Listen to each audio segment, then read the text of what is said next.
It doesn't seem possible. It's just too much of a reach. Science doesn't prove it. Where's the dead one? No one has a dead one.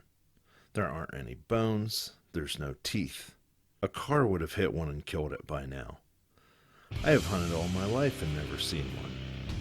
I'm from the country, raised cows since I was born. I've been a logger for 30 years and never saw nothing. There's millions and millions of people on this earth. Someone would have a good video by now. All those cell phones, all those game cameras, where's one good picture? Valid. All valid points. Very logical, very sensible, very comforting.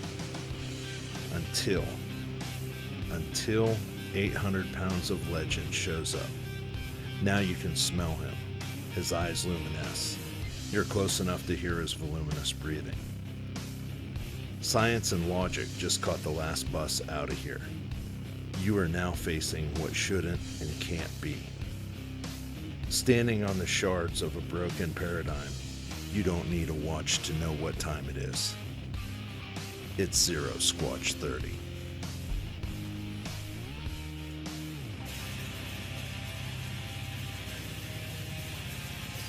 Brother Thomas, thanks for stopping into Cryptovania so you could tell us your story tonight. Thanks for having me. Absolutely, my friend. For the folks, your story unfolds. Where are you at? What are you doing? How's this whole thing happen?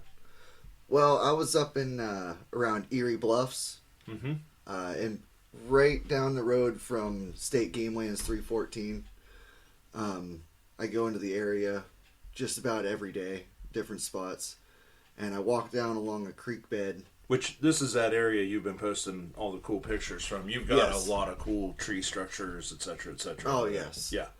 And that stretch through there that I walk on both sides of the road probably covers about 3 to 5 miles. Get about a 3 to 5 mile loop on both sides that I walk. Now, in this area, there are obviously some streams, as the video shows. There's lots of railroad beds as well, I believe, is there not? Oh, yes.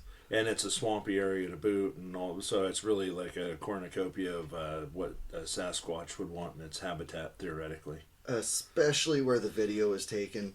Where I was shooting, right behind me, probably about 50 feet back and above me, was actually a railroad. And in front of me, everything down below is a mud flat. And I'll actually be posting more pictures. I went back down and took more pictures to show you. There's banks that are, 6, 7, 20 feet high around one side. The other side is just covered in mud, swamp, beaver dams. There's only so many paths to get through there. And I know one of the things you just posted the other day was there's quite a plethora of edible plants in this swamp too. The cow slips and leaks and all that stuff. Oh, and a bunch, like, I actually come out of there reeking of leeks. Yeah. All the time. Yeah, I mean, I'm sure skunk cabbage galore and on it goes. And there's an abundance of everything. I mean, standing right there on the bank, you can see fish. And I don't know how far away they stalk, where exactly they stalk at, which they stalk everywhere, but I mean, there's natural springs all over the place. Amphibians, there's geese, ducks, everything, everywhere. Yeah. I mean, abundance of life all over the place in that area. So you're in there, and it's approaching what time of day or night? It's actually early morning. I usually get out there. That area, I go in around 7:30, 8 o'clock in the morning. Okay. I try to stay away from climbing too many hills that early in the morning. I'm young, but I can't do it. Right. But the swampy areas, I love the swampy areas. I love the tree bends that I find out there. And with all the life that's in the low-lying areas, you can find tracks. And that's one of my favorite things to look for. I mean, there's otters everywhere. And I've found some large tracks that you can't really identify. You don't know if it's a track or just a hole in the mud. Right. The weather condition on the day you were there when you got the video and stuff? What, overcast, clear and sunshiny. What was it like that day? It was partly cloudy, partly sunny. A little chilly that day. Mm-hmm. Uh, Actually, on the way in, there was quite a bit of fog everywhere. Through a lot of the fields and farms that are surrounding the area that people actually live in. Right. They're tree farms, large tree farms and vineyards. So, I mean, even that is edible food that you can get to and not be seen from the road or anywhere else. Right. Yeah. You think about what is available in that area without even normal farming, which is probably in the outlying area of the forest. The abundance of natural stuff that's just growing everywhere, especially this time of year. I mean, my goodness, anything could go in. If you starve to death in the woods of Pennsylvania, it's really your own fault. I say it all the time. Yeah, yeah. Okay, so getting into it. So you're in the swamp. It's in the morning. It's just kind of an average kind of a day weather-wise and stuff, and you're back in a click, and you're back on a railroad grade or on a stream or both or whatever. And what happens next? Like, tell us what goes on from there. Well, I had already circled around the bottom and walked around, and I walked up to where the railroad grade goes over the river. I walked up and crossed over where the tunnels are after I walked into them, which there's really could only go in so far. Right. But I went up top and sat down, and I was just taking a rest, sitting there, catching the view, took some pictures, and caught a little movement out of the corner of my eye, and I started filming. Right as soon as I stood up and started filming, and that's when I could see it actually moving. I stood there for a second, watched it move behind the tree, and I paused and I waited. I figured at that pace it'd either keep moving or it stopped. If it was stopped behind the tree, that's why I was like, where'd it go? I stopped the video and I headed right down there. You know, I beelined it to the area, and I never saw any other trace of it after it went behind the tree. What were you? I know you were thinking, "Oh my gosh," but I mean, what were you thinking? Were you thinking that there's a bear in the creek, or what was the rational, scientific part of your mind telling you that it was at first? At first, I figured bear, fisherman, something like that, right off the bat. I kind of knocked out bear unless it was walking on its hind legs. Sure. And, paying attention to what's around it. Right. Like I said, I couldn't really see it very well. I don't have very good eyesight to begin with. But whether it was a fisherman, whatever it was, it disappeared. With no tracks, it got in there and got out without me being able to find out where it came from or where it went. Yeah, if it was a fisherman, it was a stealthy fisherman. And it was the fisherman from Scary Movie, evidently, because it was so smooth. Right. Very. Did you have any like weird vibes, or I don't want to give it away. I've obviously seen the video on your phone several times, but what was the vibes? How were you feeling emotionally while this was going down? Well, the adrenaline was going. Like, I mean, right now the hair's kind of starting to stand up on my arm a little bit. Right. But, I mean, the adrenaline's going, and I was just thinking, I want to see what it is. Right. I just kind of wanted to get down there. What is it? Because I couldn't see, and it was big. In the video, from how far away I was, you can easily tell it was big. It was a large man. If it was a fisherman, it was a very large fisherman. With a pointy head. And wide shoulders and big legs. And he would have been able to jump very well and move very fast to avoid all of the mud and everything that was to get away in the direction opposite where I was coming from. If he was coming anywhere in my direction towards me, there was a minimum 6-foot bank the whole way that runs around. That one side, it's a bank, and then it just gets bigger. You know, that was one of the things that I really liked about your video too, is especially since I had the opportunity to watch it on your phone, so it's not all compressed, and the detail is so good on the phone. But you can tell you are amped up, and you don't get like that when you see some dude fishing. I mean, it just the emotion in the video is legit, and I can tell that's not a guy fishing just by your reaction.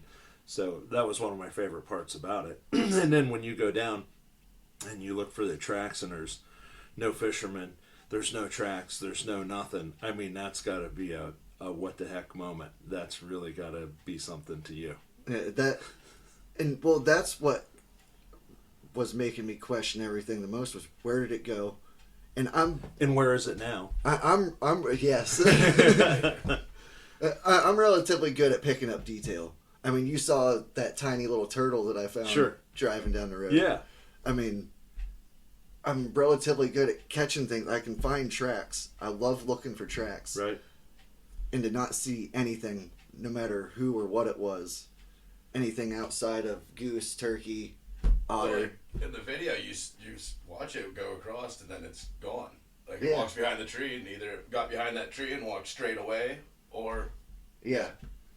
Yeah, it almost seems like when the video's on it too, that it seems like at some point it realizes you're there, and this slick son of a gun, it goes behind the trees and puts the trees in between you and it. It seems 100% intentional. Exactly what I thought too. Yeah, yeah.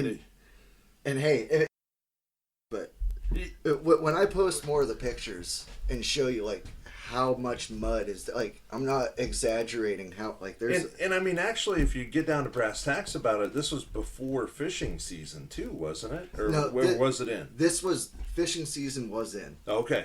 And that's actually why I was staying away from the other side of the road where the mouth of the river comes out. That's where most of the fishermen hang out. It was actually quite a ways away. And I'm not saying, there's not other ways to get into where I was. Right. But it's hard enough for me to get in through there. And I'm not fishing. I'm going in to get into the rough stuff. And it sure seems like the railroad bed would be the most logical way to get in and out of there, too. Yes. Which is probably one of the reasons why Erie, believe it or not, has so many sightings, and there's a few videos out there of Bigfoot sighted on railroad grades in Erie, and there's so many railroad grades there. They're like power lines. It's just the perfect way to traverse in a suburban setting. Oh, yeah, and the best part is railroad tracks that they'll cross roads, but they don't go through residential neighborhoods and stuff all the time. That's a valid point. They go through secluded areas. They try to make a straight line as much as possible. Yeah, because trains don't exactly turn on a dime, so they need to have a straight line. And when you're doing that, you're almost always in a secluded area where you can hide. Yeah. Yeah. Now, I've seen your pictures from down in the bluffs and the swamp there. You're finding a lot of tree structure in there. Is there something that you're finding a lot of? Is anything you're not finding much of? Or how would you describe what you're finding? What's some of your favorite things you're finding in this area? I find a lot of tree bends, which I actually love. Right. My theory behind tree bends is a little out there beyond other people. But it's a lot of smaller stuff. A lot of your small X or A glyphs. Mm-hmm. Nothing massive like you find, which is amazing, by the way. Thank you, man. I really do. But one of my favorite things that I found was a tunnel of several arches out of apple trees, smaller beech trees, and when I was walking through, it was I've been in the area so many times, and I was walking through filming, and then when I stopped and turned around, I did not know where I was. And it was just a really weird feeling. Nice. And that's why I like to go out and find that stuff. You never know. Yeah. What it is, where it might take you. Yeah.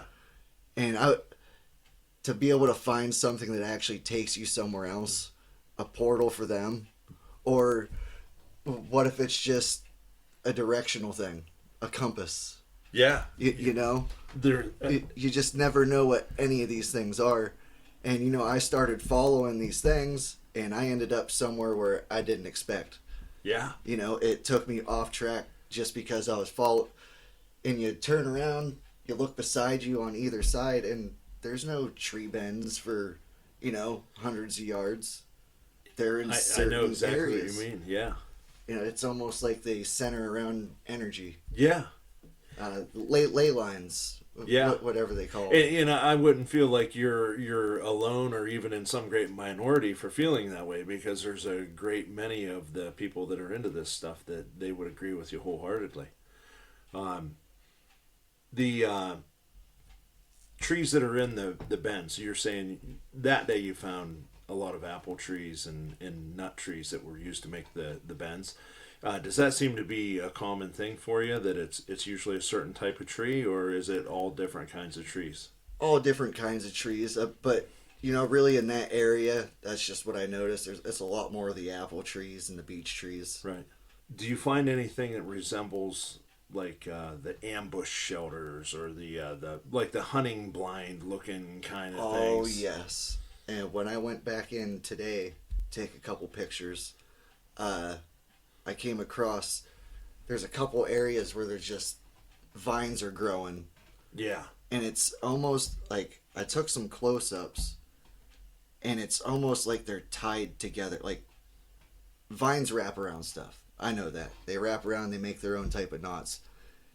These knots are very intricate knots, and I just thought it was very interesting the way everything was tied together.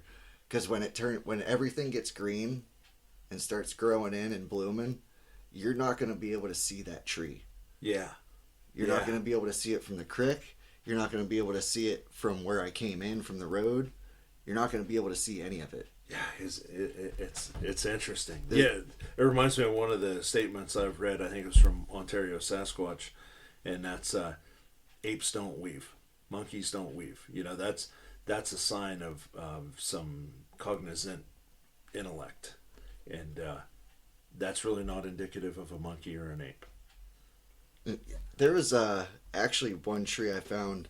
It was on the other side by the bluffs, and I had showed Nick a while. I think I showed you too, where there was actually little vines that were coming down, but each vine was holding a different stick, and all these sticks were just hanging around it like ornaments all around this tree. Oh yeah, you do. And there was actually in the deer paths, like the animal paths around the tree were actually interesting because they intersect and went off in perfectly straight lines that made a glyph around this tree that had all of these branches hanging down from it. Yeah, this is absolutely not some dumb animal. This is not No. Yeah. And why would a person go out there and do something like that? Oh, what exactly? Why would they? How would they? And when would they? And a lot of the places I go into, like this winter, a lot of these things that I've found and took pictures of, I can't get to now. The briars have come, like, because I was walking across ice and snow. Mm-hmm. Now it's all swamp, mud. Yeah. I mean, you know the Erie area Yeah. up there. It's a quagmire pretty much everywhere. Yeah. And the briars. I mean, who wants to go through Well, briars? and then the Other multiflora than people rose like and us. the ticks. The ticks alone. I mean, Oh, man. the ticks are so bad that, and they've been bad, but they're worse this year than they've ever been. But they've been bad for years. How many people are really out there beating the bushes besides our crazy backsides? Exactly. There's people that do it everywhere, yes, but it's not an abundance of people that are really out there hitting the heavy bush. I've been using my frog togs Mm-hmm. and taping them off like at my boots. Yes. I don't have to worry about the ticks. When I get back to my car, I take my frog togs off, Mm-hmm. throw them into a garbage bag, and I can take care of them later. Yeah. Lint roller works pretty good Yeah. too. Yeah, that's really becoming a bigger and bigger issue all the time, and I think that's something that actually we're going to try to address on some level because it's so intense out there. I don't know if it's that way everywhere, but I think most of the Northeast is the same as it is here, and them little buggers are bad. Oh yeah. And unfortunately, that is going to keep a lot of people out of the woods. And I mean, you really can't blame people if they do stay out of the woods for that reason, because Lyme disease it's a real deal, man. I know several people that are affected by it. It's a real thing. So, but on a positive note, I'm very glad, and it's a good thing that you were there that day with your phone and you got that video and stuff. Really enjoyed it. I really like that, and that's awesome that you've been able to spend all this time in the Bluffs, because this is really an area I never really paid a lot of attention to. So it's good that we got boots on the ground up there. So we're glad to have you up there, and we want to thank you for coming in tonight, Brother Thomas, and it's always our pleasure to talk to you. You're always bringing something cool to the table, and tonight's certainly no exception. Well, thank you for having me, and you have a good night. Pleasure was all ours. Be well, my friend.